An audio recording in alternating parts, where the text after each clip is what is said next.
Bapak Ibu Shalom, puji nama Tuhan, menyapa Bapak Ibu lagi di hari yang baru, ada sukacita, semangat, dan anugerah baru. Di lantai 2, gedung kategorial yang masih terus berprogres, mohon didoakan dan dukung terus supaya nanti bisa dipakai untuk melayani jemaat Tuhan dengan lebih baik lagi. Di kesempatan yang baik ini, izinkan saya untuk kembali mengajak kita merenungkan firman Tuhan, dan puji Tuhan di hari Minggu yang lalu kita merayakan Pentakosta, hari pencurahan Roh Kudus, tetapi juga hari di mana gereja Tuhan hadir di muka bumi. Kita perlu meyakini bahwa orang percaya dipanggil untuk menjadi bagian di dalam gereja.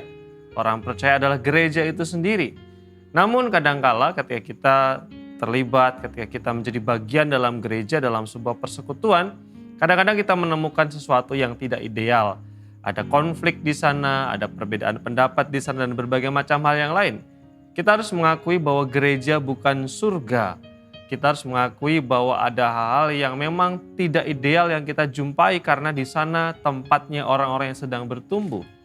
Lantas jika demikian, apakah kita harus mundur dari gereja karena kita melihat kekurangan, kita melihat hal-hal yang belum sesuai?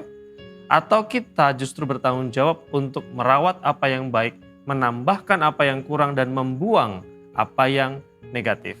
Di pagi hari ini, izinkan saya untuk mengajak kita semua merenungkan hal-hal yang seharusnya kita hindari, kita buang, kita jauhi, supaya gereja menjadi komunitas yang sehat, menjadi komunitas yang nyaman, menjadi komunitas yang saling membangun dan menguatkan.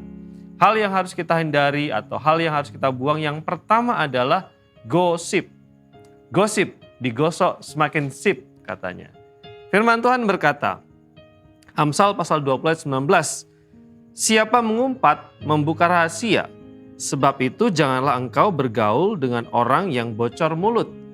Firman Tuhan mengatakan demikian, siapa mengumpat membuka rahasia. Tetapi di dalam terjemahan bahasa Inggris dikatakan di sana, a gossip goes around telling secrets. Kata mengumpat di sana bisa diartikan juga di dalam terjemahan bahasa Inggris, gossip. Gosip adalah hal yang merusak sebuah relasi, sebuah persekutuan, sebuah hubungan yang manis. Tapi kadangkala kita suka, kita membiarkan, kita mengizinkan gosip ada di sana. Bapak Ibu, pertanyaannya adalah kenapa orang suka gosip? Kenapa kadang-kadang kita tanpa sengaja atau dengan sengaja juga terlibat dengan gosip? Kita suka gosip, kita terlibat dengan gosip. Kenapa? Karena ketika bergosip itu membuat kita seolah-olah menjadi orang yang lebih baik daripada orang yang sedang kita bicarakan. Dalam hal tertentu kita merasa lebih baik daripada orang itu. Dengan membicarakan kejelekannya itu membuat kita seolah-olah lebih baik, lebih benar daripada orang yang sedang kita bicarakan.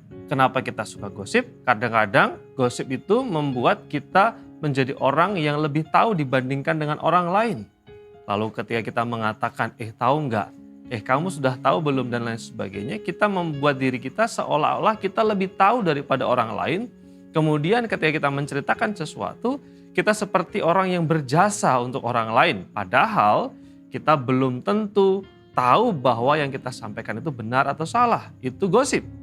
Kemudian kenapa orang suka bergosip? Karena ketika bergosip itu seolah-olah memberi ruang untuk kita melimpiaskan atau menuangkan ketidaksukaan kita, kita menuangkan kritik kita kepada orang yang sedang kita bicarakan. Inilah gosip. Oleh karena itu Bapak Ibu dan Saudara semua, kita harus mewaspadai supaya kita jangan terjebak gosip. Kenapa? Karena gosip bisa sangat melukai. Banyak orang suka gosip, tapi tidak seorang pun suka digosipkan. Kenapa? Karena gosip melukai. Lalu kemudian kenapa kita harus menghindarkan diri dari gosip? Karena gosip belum tentu benar. Setiap cerita, setiap kabar itu selalu minimal punya 3 unsur. Itu bisa jadi benar, bisa jadi hanya setengah benar, atau bisa jadi salah. Oleh karena itu waspadalah dengan gosip, karena gosip belum tentu benar.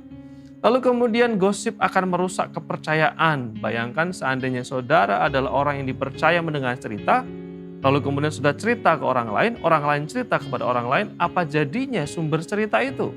Kepercayaannya akan rusak, padahal inti dari sebuah hubungan adalah sebuah kepercayaan.